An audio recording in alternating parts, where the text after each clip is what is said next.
Game 3 of the final of the FIDE World Cup was played today. If you recall, Peter Svidler won the first 2 games, so he just needs a draw to win the title. And today he had the white pieces, which helps in such a situation. He played d4, looks like he's going for a normal open Sicilian, but then he did a little body swerve, didn't take with the knight, took with the queen. I rather like this variation for white, particularly in this kind of situation where the main line with bishop b5, that offers white the chance sometimes to simplify to a drawn endgame, which would suit Svidler's purpose. But Karjakin kept more tension in the position with a6, obviously preventing bishop b5 and allowing knight c6. The problem with this is that white is able to establish the so-called Marozzi bind with pawns on c4 and e4. And I've had some experience with playing this system with white. I rather like it. The queen looks awkwardly placed on e3, but if the bishop comes to the long diagonal, then in fact the queen stands very well in the centre on e3. Okay, black develops normally. h3 is quite an important move, actually. You can allow bishop g4 takes f3, but it certainly gives black more freedom. The whole point is to restrict black's pieces. So h3 is okay. I know it seems time-consuming, but there is a good point to it. So Karjakin plays the fianchetto, and knight d7. Well, we'll see why he does this in a second. Rook b1, normal move, taking the rook off the long diagonal, and he wants to prepare this move, b3 and bishop b2. And rook d1 looks pretty normal, opposite black's queen. Sometimes you can even play c5. And here is the first important moment in the game. It's very important for black to break free. If white manages to get control in this position, then he can really squash black. Let me just give you a very quick example of that. This was a game played a couple of years ago.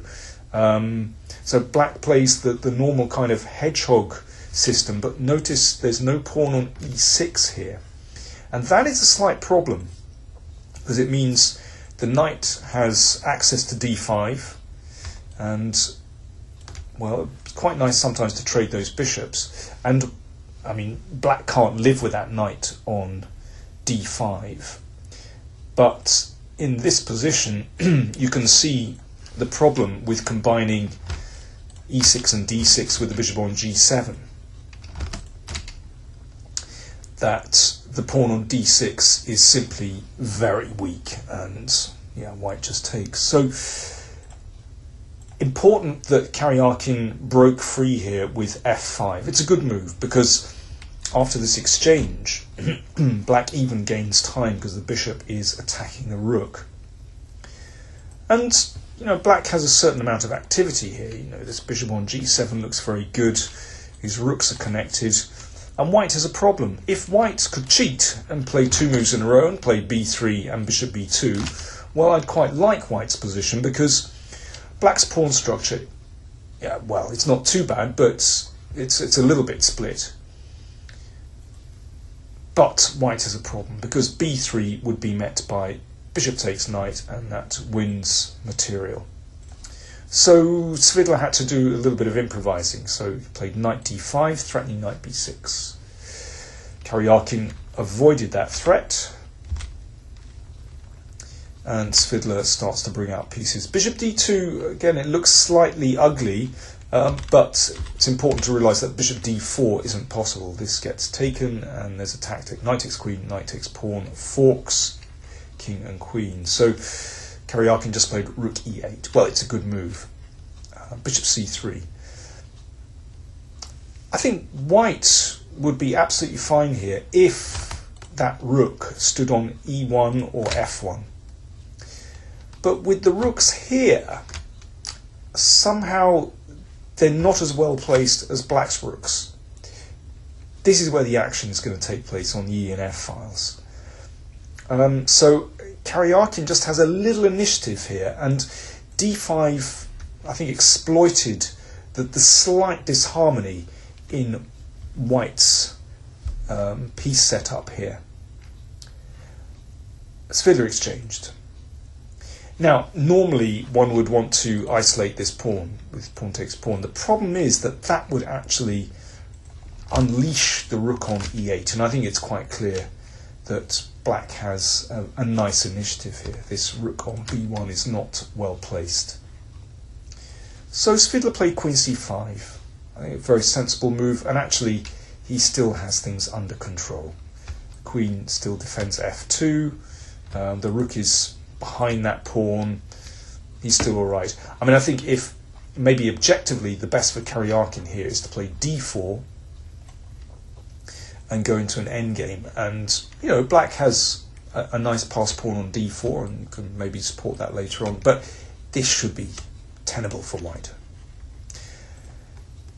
Karjakin chose to keep more tension in the position. Remember, he's in a must-win situation, and he played rook f6. But after b4, Svidler is starting to get his own initiative going. Knight e5 from Karjakin, so this is a kind of forcing sequence. The knight flew into d3, but Svidler still has it under control. Probably the best here for black is just to trade queens, and this endgame is roughly level. Instead, Karjakin risked a great deal by playing knight takes f2. Probably not a very good move. After rook f1, this pin was unpleasant. Well, Karjakin stepped out of that with queen e4, but Svidler, after not too much thought, played a very natural looking move, rook e1. Rook fe1 might have objectively been even better, but rook e1, I don't know, in a normal game, this looks such a natural move to play, and it is very, very strong. If the queens are exchanged, you can see black has problems with the knight, also has problems with the rook on e8 with his pin. Objectively, the best for Karjakin is to go into an endgame where he is simply a pawn down, and white can take that with either pawn or rook. Looks fantastic for white. Karjakin instead took on d5, and now, well, this is quite bizarre. Svidler was not that short of time. He had maybe 11 or 12 minutes, something like that. Quite enough time to find this move, queen c3. And you can see, well, I've drawn lots of nice lines on the board. You can see there's a horrible skewer on the e-file. There's a horrible pin along this diagonal. And black is just utterly lost in this position. Nothing to do. Well, let me see. What could you try? d4 loses to this one. And you just take this and then take on e8. What else we got? Queen d3. That loses. Okay. Black can reach a dreadful endgame. That's the best he has. Queen c3 is just completely winning. Instead, Svidler played rook takes f2 after, well, just a few seconds thought, actually. Extraordinary. Probably he'd seen that exchanging here would simply lose, followed by knight d5. Maybe he was seduced by that variation. But there came queen h4. Now, white's best is probably just to take on e8 and then check here. And white should draw this position. Should be a draw. But instead, Svidler played queen d2. He must have thought he was still winning here. And there are various tactics. You know, if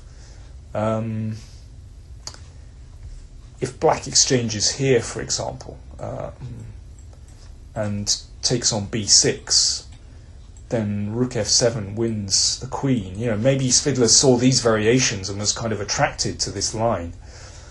But rook f2 is just a winning move. And Karjakin played it. So queen takes rook. Obviously, rook takes rook is the end of the game. Svidler played queen c3. But after d4, well, he held his face in his hands. He couldn't believe it. He'd overlooked this simple move, which leaves black utterly winning. So if queen check, then rook f7. The queen is on, the rook is on. End of game.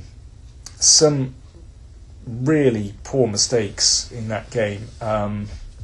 Karjakin was asked after the game, how do you explain what's happening, not just in this game but in the previous two games in the final. He said, "We are both under big pressure and we are very tired." And I think that sums it up pretty well. I also think, in combination with the fact that this, I think for them this final is something of an anticlimax as well, and I think in combination with the tiredness, it's very hard to raise their game to their normal, extremely high levels.